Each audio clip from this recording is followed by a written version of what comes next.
Hormuz প্রণালীতে এবার নতুন করে উত্তেজনা, বিশ্বজুড়ে বাড়ছে উদ্বেগ প্রজেক্ট ফ্রিডমকে ঘিরে। অন্যদিকে ট্রাম্পের দাবি হচ্ছে সামগ্রিক নিরাপত্তা এবং অর্থনৈতিক স্থিতিশীলতার স্বার্থে পদক্ষেপ নেওয়া হোক। মার্কিন প্রেসিডেন্ট ডোনাল্ড ট্রাম্পের এই নতুন অভিযানের ঘোষণায় কূটনৈতিক মহলে তৈরি হয়েছে চাঞ্চল্য এবং সেখানে আশঙ্কার মেঘকে সত্যি করে দিয়ে এবার যে খবর, মার্কিন সেনার উপর ইরানের হামলা, যার ফলে ব্যাপক ক্ষয়ক্ষতির খবর কিন্তু মিলেছে। বিস্তারিত জানবো, সঙ্গে যুক্ত হয়েছে প্রতিনিধি সৌম্য মুখোপাধ্যায়। সৌম্য, বর্তমান আপডেট যদি তুলে ধরো। দেখো, হরমুজকে কেন্দ্র করে নতুন করে আবার উত্তেজনা বৃদ্ধি পেয়েছে।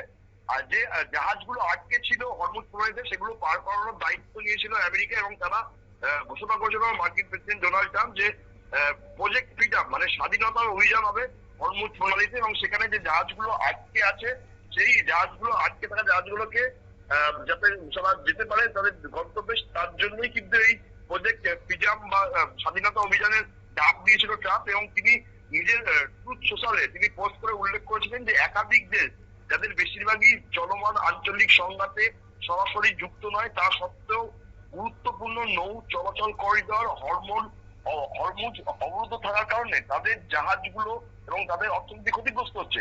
সেই জাহাজগুলো এবং তাদের নাবিকদের নিরপেক্ষ এবং নিরীহ দর্শক হিসেবে ট্রাম্প বর্ণনা করেছিলেন, এবং তিনি উল্লেখ করেছিলেন এই জাহাজগুলোকে স্বাধীনভাবে এবং দক্ষতার সঙ্গে তাদের কাজ চালিয়ে যেতে পারে সেটা আমেরিকা নিশ্চিত করবে, এবং তাদেরকে আমেরিকা হরমুজের জলসীমা থেকে বার করে আনবে।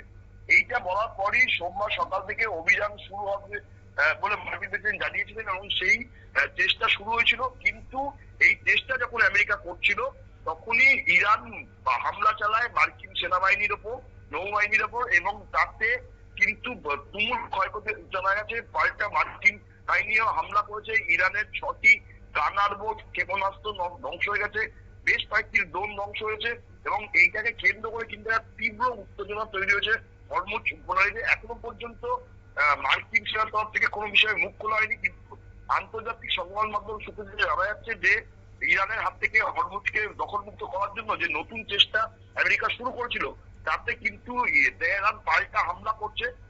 মার্কিন সেন্ট্রাল কমান্ডের প্রধান অ্যাডমিরাল ব্র্যাড কুপার এই অভিযান সম্বন্ধে কোনো মন্তব্য করতে চায়নি, কারণ দুদেশের মধ্যে দ্বিতীয় দফার যুদ্ধবিরতি এখনো চলছে। কিন্তু নতুন করে কিন্তু হরমুজ প্রণালীতে যুদ্ধ শুরু হয়ে গেছে, যার খবর কিন্তু আর কিছুক্ষণের মধ্যেই গোটা বিশ্বজুড়ে একটা আতঙ্কের পরিবেশ তৈরি করবে বলেই জানা যাচ্ছে।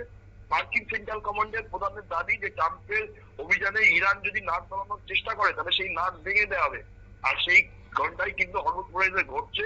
ইতিমধ্যেই কিন্তু তুমুল উত্তেজনা তৈরি হয়েছে, এবং সেখানে প্রচুর ক্ষেপণাস্ত্র, ড্রোন, গানার বোট সেগুলো ধ্বংস হয়ে গেছে। এতে করে জাতিসংঘ বা আন্তর্জাতিক মহলের ভূমিকা এই পরিস্থিতিতে কতটা কার্যকর হতে পারে?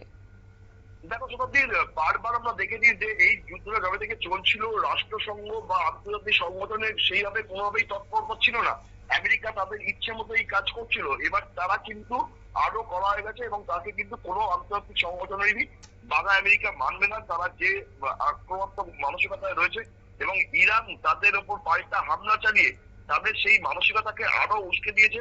ফলে হরমুজকে নিয়ে নতুন করে যে আবার উত্তেজনা বাড়লো, সেটা আবার ভয়াবহ পরিস্থিতির দিকে নিয়ে যাচ্ছে বলেই মনে করছে আন্তর্জাতিক মহল। ধন্যবাদ।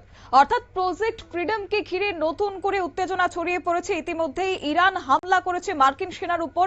তবে বিশ্বের অন্যতম গুরুত্বপূর্ণ এই সমুদ্র পথে যে কোনো উত্তেজনা সরাসরি প্রভাব ফেলতে পারে জ্বালানি বাজারে, আর বাড়তে পারে অনিশ্চয়তা। কূটনৈতিক সমাধান এক্ষেত্রে কতটা গুরুত্বপূর্ণ ভূমিকা রাখে, সেটাই হচ্ছে এখন লক্ষণীয় বিষয়।